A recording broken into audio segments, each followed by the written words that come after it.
Good day everyone, I am Leonardo Guevara, your presenter for today.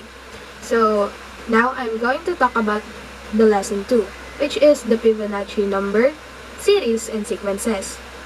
So, to start, our learning objectives are, at the end of the lesson, students should be able to know the definition and history of Fibonacci number, series, and sequences. Differentiate the different types of sequences like arithmetic, geometric, harmonic, and Fibonacci sequence. Relate, appreciate, and apply the different type of sequences in everyday life. Solve word problems about different sequences. And lastly, improve abstract, logical, and critical thinking. For our table of contents, we're going to tackle about the Fibonacci number and sequence, origin and history of Fibonacci numbers, finding a term and sum of nth term, patterns and application based from Fibonacci, arithmetic sequence, geometric sequence, harmonic sequence, and lastly, the worded problems on sequences. To formally start, let's have an overview about patterns and sequences. According to a quote of Ronald Graham, math is sometimes called the science of patterns. Well, this is true because math is everywhere. By simply looking on our surroundings, we can see visible patterns. For example, the design of our clothes, structure of our house or a building, the content of an artwork, and even in human body and nature, patterns are visible.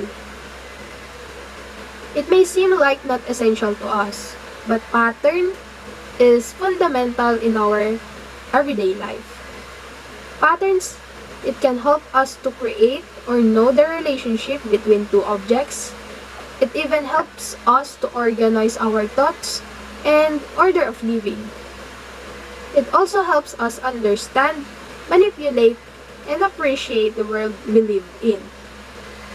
Patterns offers visual clues to an underlying sequence or order that we can use in our advantage. So you can see that patterns and sequences is very essential in our lives. So our first subtopic is all about the Fibonacci number and sequence. So, what is Fibonacci number? By definition, Fibonacci number, it is the number in a sequence arranged as 1, 1, 2, 3, 5, 8, 13, 21, 34, and so on and so forth. So, basically, Fibonacci numbers is the individual numbers or terms in this sequence.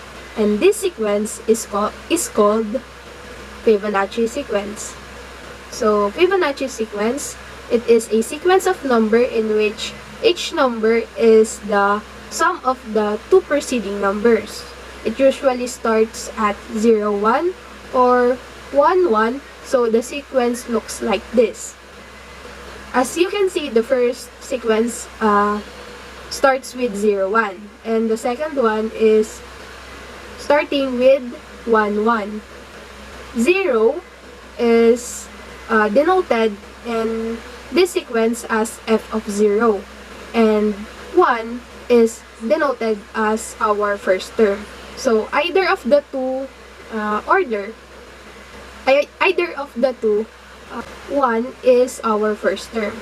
So what is the difference between Fibonacci number and Fibonacci sequence? As I've said earlier, Fibonacci number is the individual terms on the sequence, while Fibonacci sequence is the collection of the Fibonacci number arranged together. So moving on to our second subtopic, the origin and history of Fibonacci number. So who discovered Fibonacci numbers? The man who discovered Fibonacci numbers is Leonardo Bonacci. He was also known by his nickname Fibonacci. Did you know that Leonardo Bonacci determined this sequence by conducting an experiment with rabbits? Yes. One of the most common experiments dealing with Fibonacci sequence is his experiments with rabbits. Fibonacci put one male and one female rabbit in a field. He supposed that the rabbits lived infinitely, and every month a new pair of one male and one female was produced. Fibonacci asked how many would be formed in a year. Following the Fibonacci sequence, perfectly the rabbit's reproduction was determined 144 rabbits. And as you can see, 144 is the 12th term in Fibonacci sequence. So now we're going to talk about finding the nth term and the sum of n terms in Fibonacci sequence. So how can we find a certain term in Fibonacci sequence? So what is a term? Term is any number in the sequence. In Fibonacci, it is usually denoted as f sub n. So, for example, we have 1, 1, 2, 3, 5, 8, 13, so on and so forth. So, we assume that we only have up to 13. F of 1, or the first term, would be 1. F of 2, or the second term, would be also 1. F of 3, or our third term, will be 2, and so on and so forth. So, this is the arrangement of the numbers in the sequence. This is the formula to find the nth term in Fibonacci sequence. So, we have f sub n is equal to f sub n minus 1 plus f sub n minus 2. So, let's have a sample problem. What is the f of n in Fibonacci sequence if f of 8 is equal to 21 and f of 9 is equal to 34? So, our formula is f of n is equal to f of n minus 1 plus f of n minus 2. Our n is equal to 10 because we are finding the 10th term. So, we have f of 10 is equal to f sub 10 minus 1 plus f sub 10 minus 2. F of 10 is equal to f of 9 plus f of 8. And we know that f of 9 is equal to 34 and f of 8 is equal to 21. So, therefore, our f of 10 is equal to 55. Easy, right? So, let's have another example. What is f of 7 in Fibonacci sequence if f of 5 is equal to 5 and f of 6 is equal to 8? So, again, we have the formula of f of n is equal to f n minus 1 plus f n minus 2. So, our n in this problem is 7 because we are finding the 7th term. So, f of 7 is equal to f of 7 minus 1 plus f of 7 minus 2. F of 7 is equal to f of 6 plus f of 5. And we know that f of 6 is equal to 8 and f of 5 is equal to 5. Therefore, our f of 7 is equal to 13.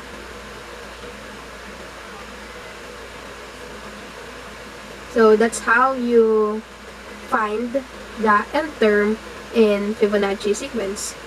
But how can we find the nth term if the two preceding terms is not given? So we have this formula. F of n is equal to quantity of 1 plus square root of 5 all over 2 quantity raised to n minus 1 minus square root of 5 all over 2 quantity to the n all over square root of 5. This is called the BONACCI formula. So how can we use this in Fibonacci sequence? So let's have a sample problem. So what is the f of 21 in Fibonacci sequence? As you can see, we don't have the two preceding terms, which are f of 19 and f of 20. So we have the BONACCI formula, which is 1 plus square root of 5 all over 2 raised to n minus 1 minus square root of 5 all over 2 raised to n all over square root of 5. Our n is equal to 21 because we are finding the 21st term. So f of 21 is equal to 1 plus square root of 5 all over 2 quantity raised to 21 minus 1 minus square root of 5 all over 2 quantity raised to 21 all over square root of 5. So if we are going to input it in our scientific calculator, we will have the answer of 10,946. So the second sample problem is, what is f of 34 in Fibonacci sequence? Using the same formula, we are going to solve for the 34th term in Fibonacci sequence. So again, f of 34 is equal to 1 plus square root of 5 over 2 raised to 34 minus 1 minus square root of 5 over 2 raised to 34 is all over square root of 5. So let's input again in our calculator, and the answer is 5,702,887. So that's a big number. So using the first formula is so difficult to use. So that's why we have BONACCI formula. Next, we have the Fibonacci series. A Fibonacci series is the sum of the terms in Fibonacci sequence. As you can see below, we have the Fibonacci sequence up to 13. And the sum of those terms, we call that Fibonacci series. So how can we find the sum of the n terms in Fibonacci? That's why we have this formula. The formula for the sum of n terms in Fibonacci sequence is the summation of f of n is equal to f of n plus 2 minus 1.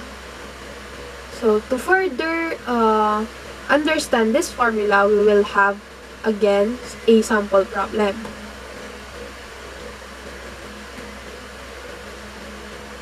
What is the sum of the first 10 terms in Fibonacci sequence?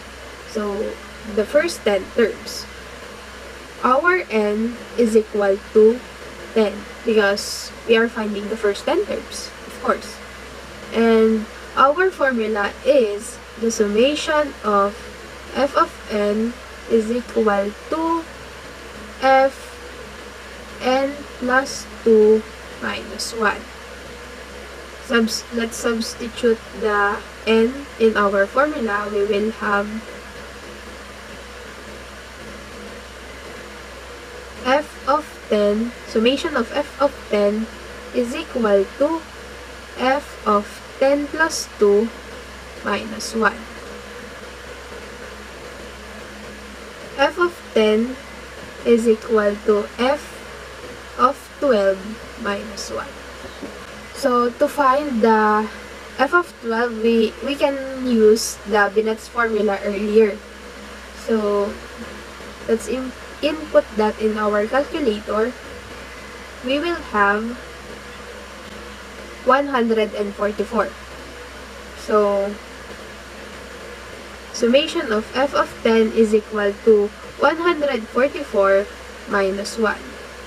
So, our answer is summation of f of 10 is equal to 143.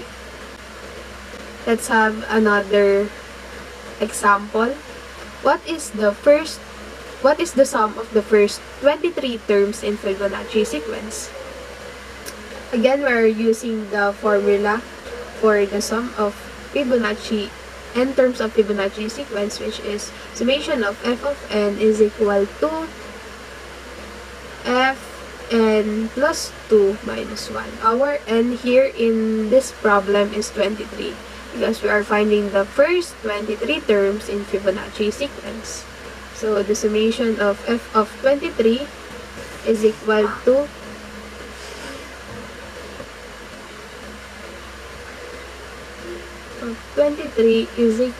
f of 23 plus 2 minus 1. Summation of f of 23 is equal to f of 25 minus 1. Again, we can use the Binet's formula to find f of 25. So, let's input again the Binet's formula in our scientific calculator and the 25th term because that's the term we are looking for. So, the f of 25 is equal to 75,025.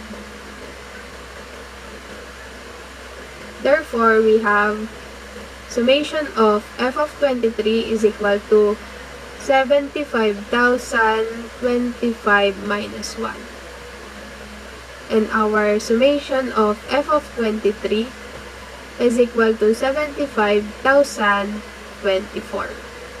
That is how you find the summation of the terms in Fibonacci sequence.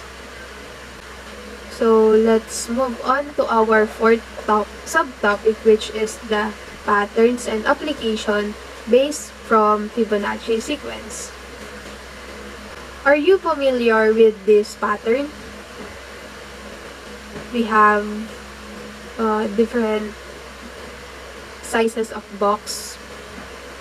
As you can notice, those are the numbers in Fibonacci sequence, which is 1, 1, 2, 3, 5, 8, 13, 21.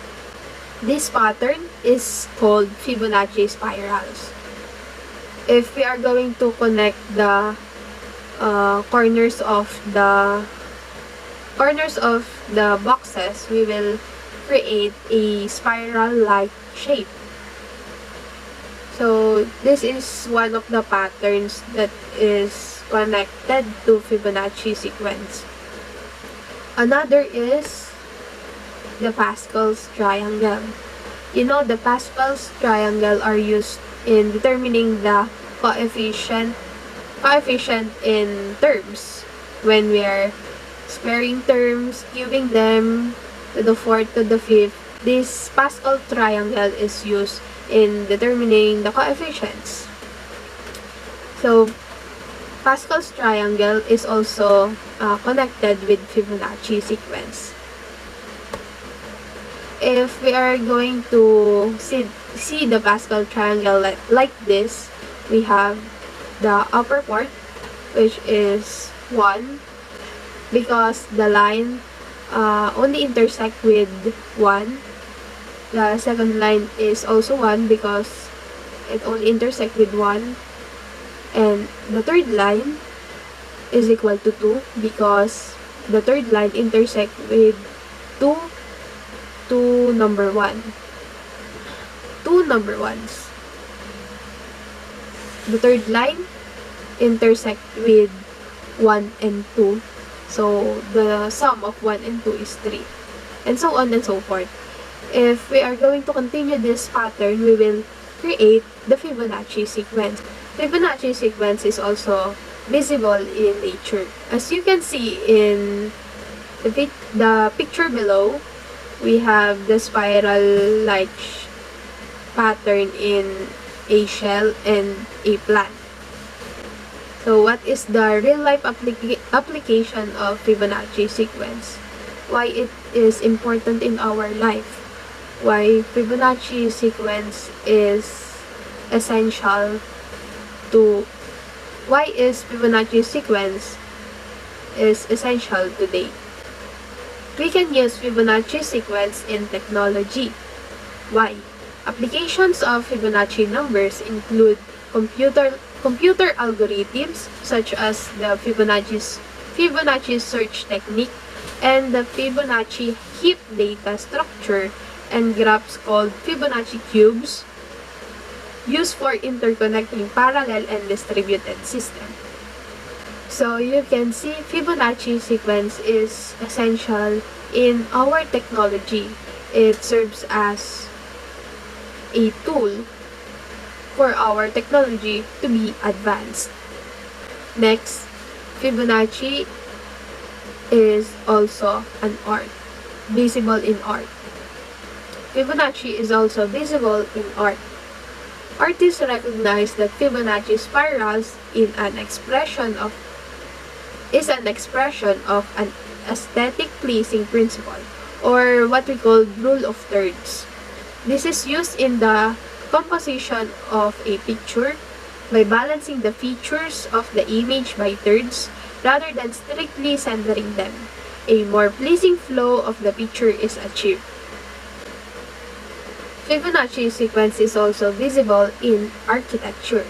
As you can see in these three pictures, we have spiral stairs, and it is like the Fibonacci spirals. So this is one of the real life application of Fibonacci sequence. Moving on, our fifth subtopic is about the other types of sequences. So first sequence that we're going to talk about is the arithmetic sequence. Arithmetic sequence. So what is an arithmetic sequence? It is an order of set of numbers that have common difference between each consecutive term. So for example, we have our example here below. We have 11, 15, 19, 23, 27, ellipses. So we can notice that the common difference in this sequence is 4. Every next term is added by 4. The formula for finding the nth term in arithmetic sequence is a sub n is equal to a sub 1 plus n minus 1 times d. So a sub n is our nth term in the sequence, a sub 1 is the first term, and d is the common difference between the terms. So to further explore this formula, we will have a sample problem. So our sample problem is what is a sub 7 if the first term is equal to 28 with a common difference of 10. So using the formula earlier, we are asked to find a sub 7. So our n is equal to 7. Our a sub 1 is equal to 28. And our d, or our common difference, is equal to 10. So let's substitute the given in our formula. A sub 7 is equal to, what is our a sub 1? 28. Plus the quantity of, what is our n? 7. 7 minus 1 times, what is our d? D is equal to 10, so times 10. A sub 7 is equal to 28 plus 6 times 10. And a sub 7 is equal to 28 plus 60. Therefore, our a sub 7 is equal to 88. So we have another problem. What is the a sub 9 if a sub 1 is equal to negative 34 with a common difference of negative 10. So again, we're going to use the formula earlier. Our n is equal to 9 because we are asked to find a sub 9. So a sub 9 is equal to, what is our a sub 1? It's negative 34. Plus the quantity of, what is our n? 9. 9 minus 1. Times the common difference, which is negative 10. So a sub 9 is equal to negative 34 plus 8 times negative 10. And a sub 9 is equal to negative 34 plus negative 80. So we are going to have the answer of a sub 9 is equal to negative 114. Next, what is arithmetic series? Earlier, we talked about Fibonacci series, so this is also quite the same. An arithmetic series is the sum of the terms in an arithmetic sequence with definite numbers of terms. So we have the definite number of terms in this sequence. So for example, we have 2, 4, 6, 8, 10, 12. As you can see, their common difference is 2. So if we're going to add those terms, we will have the sum of 42. So that is what we call arithmetic series.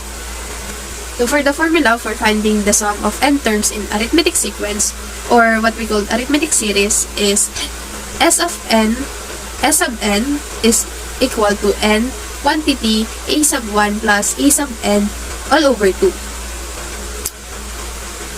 But what if a sub n is also missing, or it is not given? That's why we have this formula.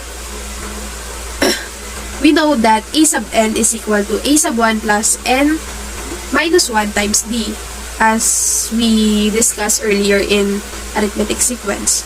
So we're going to substitute that value to this formula. So we will have n times a sub 1 plus a sub 1 plus n minus 1 times d all over 2. And now, we will have n times the quantity of 2a plus 1 plus n minus 1 times d all over 2. So we will have the new derived formula, which is S sub n is equal to n over 2 times the quantity of 2a sub 1 plus n minus 1 times d. So to further explore this formula, we will have again a sample problem. What is the sum of the first six terms if a sub 1 is equal to 13 and d, or the common difference, is equal to 2? So we will have S sub 6 because we are asked to find the first 6 terms. The sum of the first 6 terms. So S sub 6 is equal to n. What is our n? 6, because that's the first 6 terms. So 6 over 2 quantity times the quantity of 2 times what is our a sub 1, which is 13, plus n minus 1. So our n is 6 again. So 6 minus 1 times the common difference, which is 2. So our answer, the answer is going to be 108. So next, we will discuss the geometric sequence. This is also a type of sequence, so we are going to discuss this geometric sequence. So what is geometric sequence? Geometric sequence is a sequence of numbers in which the ratio between consecutive terms is constant. As you can see, arithmetic sequence have common difference. In geometric sequence, we have a common ratio. So here's the example for this type of sequence. We have 4, 12, 36, 108, 432, 1728, so on and so forth. as you can notice, each term is multiplied by 3. So that is what we call the common ratio. So the common ratio here is 3. Another example is 8, 4, 2, 1, 1/2, 1/4, so on and so forth. Our common ratio here is 1/2 because each term was multiplied by 1/2. Next, so how can we find the nth term in geometric sequence? So we have this formula. A sub n is equal to a sub 1 times r raised to n minus 1. So again, a sub n is our nth term, a sub 1 is our first term, r is the common ratio, and n is the term position that we are looking for. So to further discuss this, we will have a sample problem again.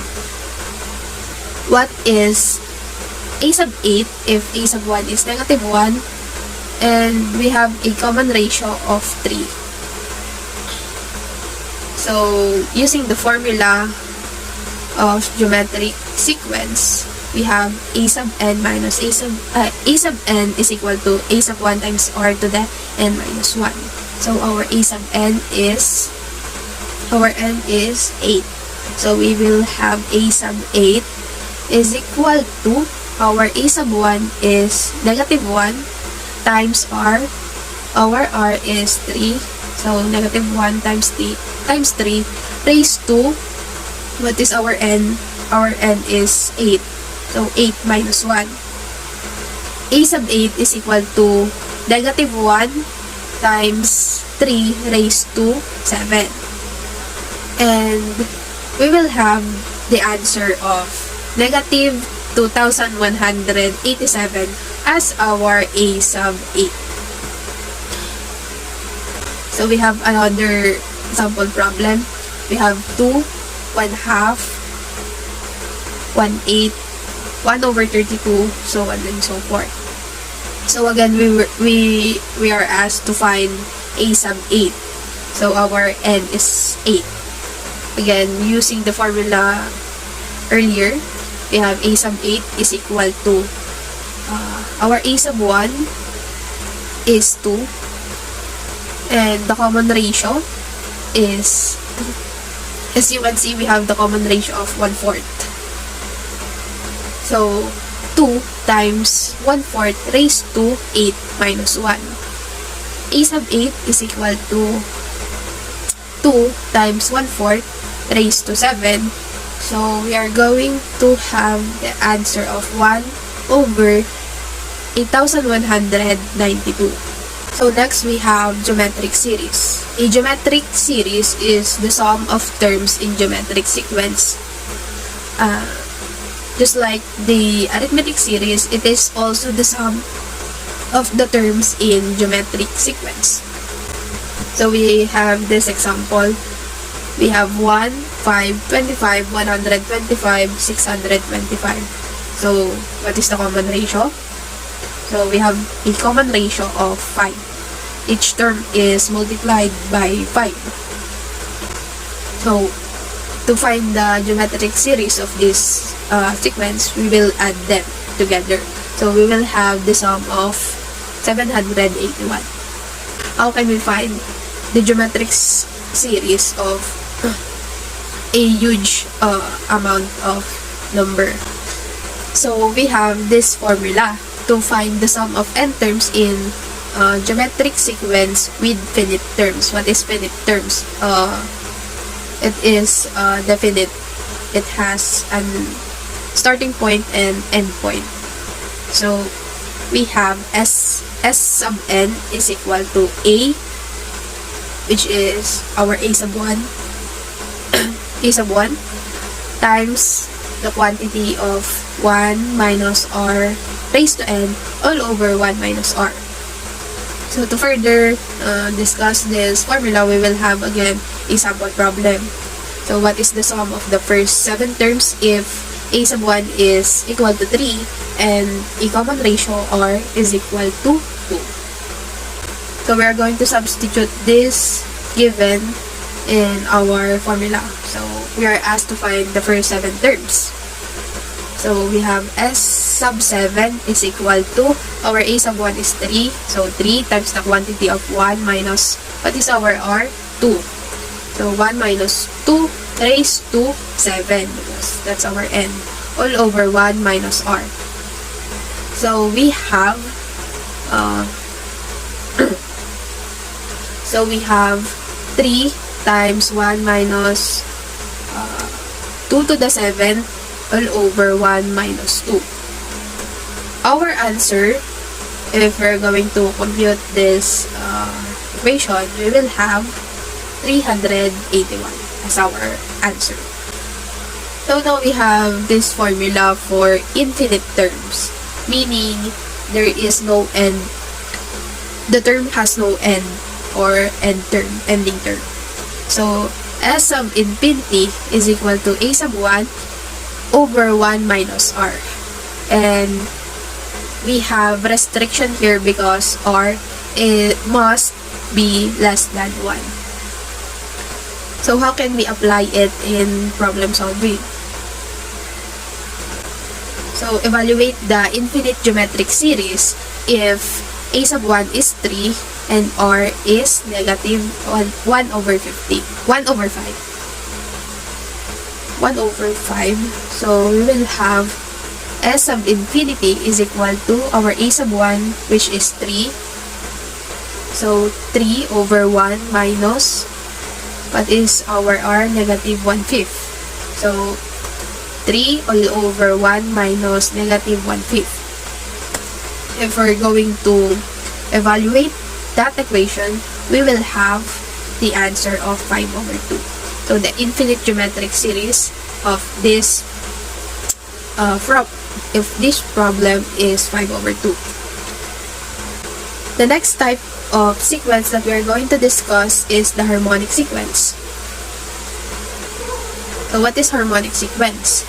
Harmonic sequence is an ordered set of numbers that will form an arithmetic sequence when each term is reciprocated. So we have an example below. We have 1/5, 1 over 10, 1 over 15, 1 over 20.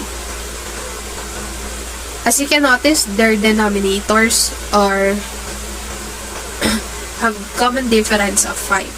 If we are going to reciprocate, or we are going to find the reciprocal of each term, we will have an arithmetic sequence. We will create an arithmetic sequence. The reciprocal of 1/5 is 5, 1 over 10 is 10, 1 over 15 is 15, and 1 over 20 is 20. So they have the common difference of 5. And they created an arithmetic sequence. So to find the nth term in harmonic sequence, we have this formula. A sub n is equal to 1 over A sub 1 plus n minus 1 times d. Familiar, right? The denominator of this formula is also the formula for finding the nth term in arithmetic sequence. So to further discuss this formula, we will have an example. We have our sample problem here.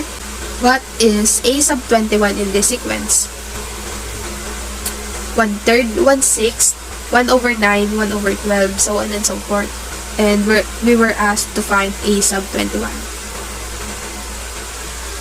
So again, we're going to find the reciprocal of each term. So 1/3 is 3, 1/6 is 6, 1 over 9 is 9, 1 over 12 is 12.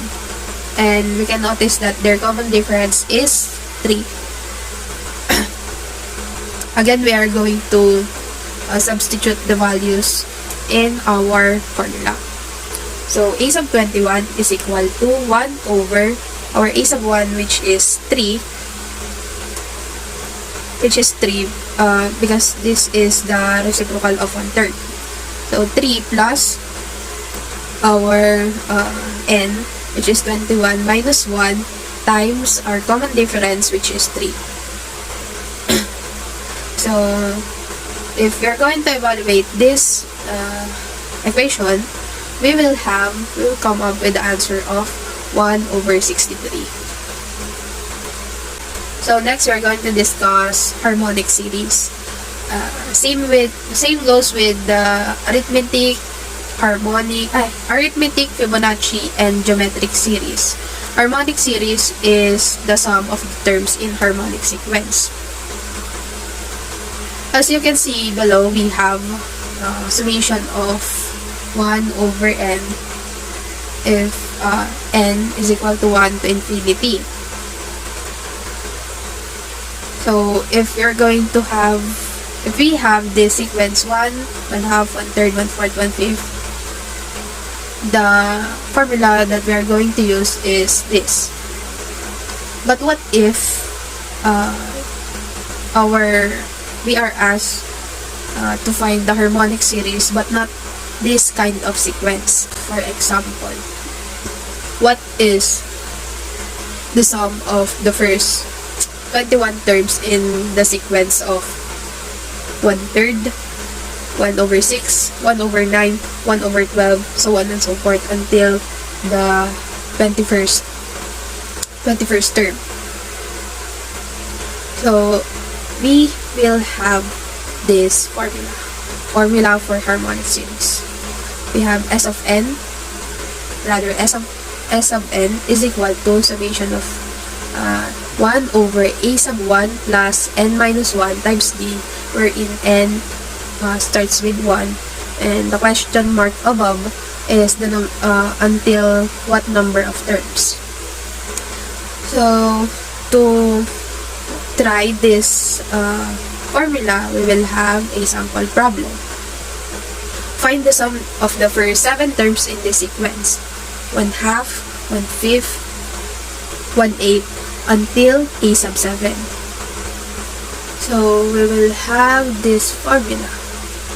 Again, we are going to reciprocate these terms. So the reciprocal of 1/2 is 2, 1/5 is 5, 1/8 is 8.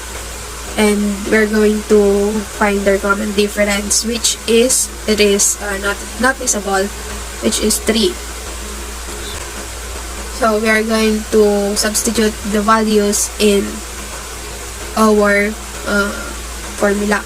So S sub 7 is equal to the summation of 1 over our a sub 1 is 2 plus n minus 1.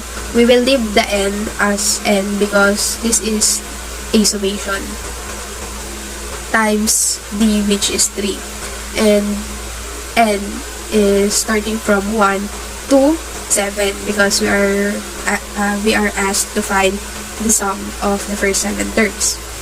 If we are going to input this equation on our calculator, we will have the sum of 11,479 over 10,472. So the last topic of our lesson 2 is the worded problems in sequences. So I have here sample problems discussing about different sequences. So we are going to determine what sequence is applied in the situations. Sample problem number 1. The Greek theater shown at the right has 30 seats in the first row of the center section. Each row behind the first row gives 2 additional seats. How many seats are in the 5th row in the center section?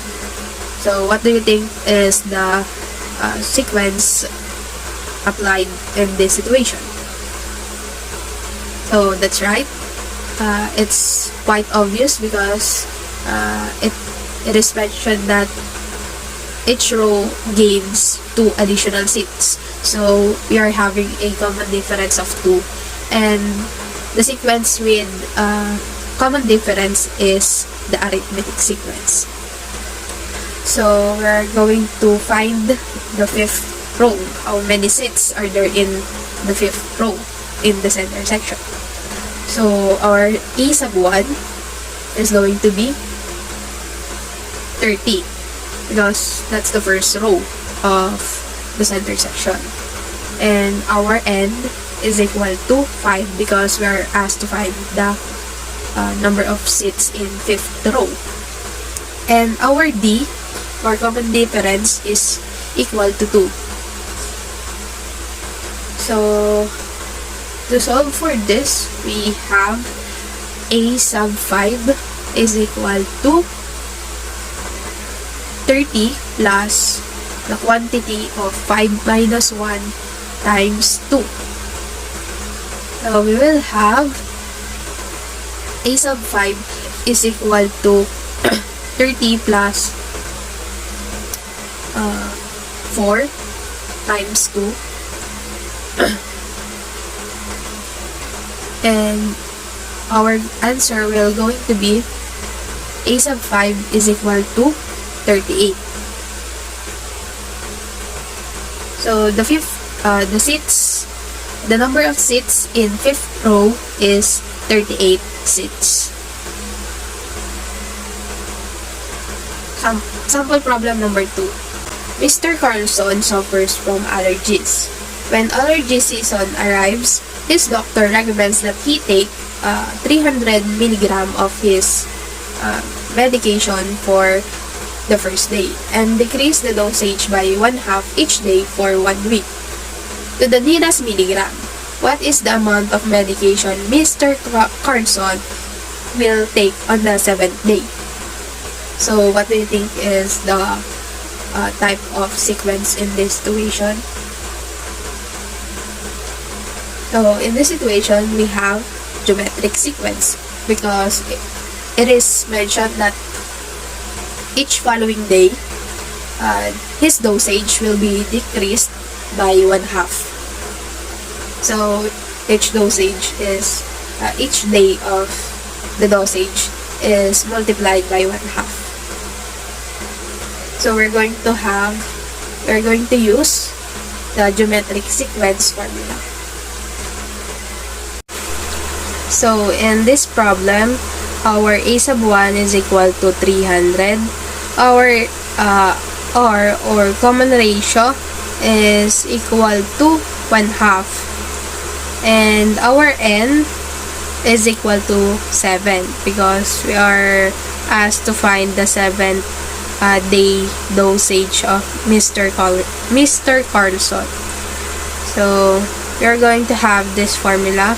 A sub 7 is equal to 300 times 1/2 raised to 7 minus 1. So, A sub 7 is equal to 300 times 1/2 to the 6th.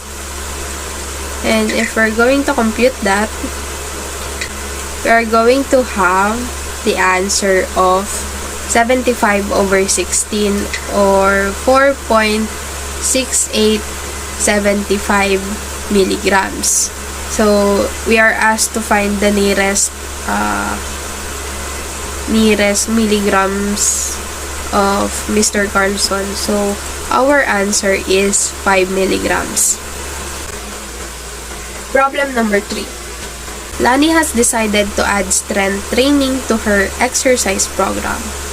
Her trainer suggests that she add weightlifting for 5 minutes during routine for the first week. Each week thereafter, she is to increase the weightlifting time by 2 minutes. If Lani continues with this increase in weightlifting time, how many minutes will she be devoting to weightlifting in week 10? So, what do you think is the sequence in this problem? So, the sequence in this problem is also arithmetic because it is mentioned that every week she is going to add 2 minutes in her weightlifting time. So, our A sub 1 here is 5 because it's the initial time that she is going to do the weightlifting. And our common difference here is 2 because each week she will add 2 minutes in her weightlifting time. And our N is 10 because we are asked to find how much time, how many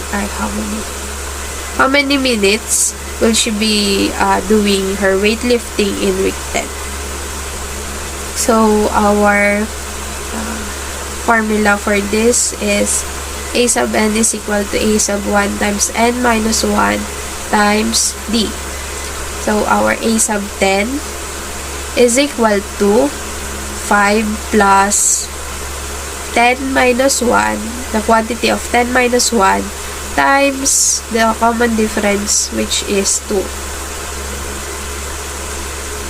So A sub 10 is equal to 5 plus 9 times 2. So A sub 10 is equal to 5 plus 18. And A sub 10 is equal to 23. Therefore, her Lani weightlifting time in week 10 is equal to 23 minutes. So, to sum it up, in conclusion, we learned that mathematics is everywhere. So does patterns and sequences. Nature has an inherent structure that can be expressed through numeric and geometric patterns. Fibonacci numbers are our nature's numbering system. Patterns and sequences are essential in our daily lives. Patterns and sequences helps us to create relationship with the things around us and the situation we experience. So here's the list of my references. Before we end this discussion, we will have a short quiz. Please ready any paper that you have because this is just a short assessment that we're going to do. Are you ready? Number 1.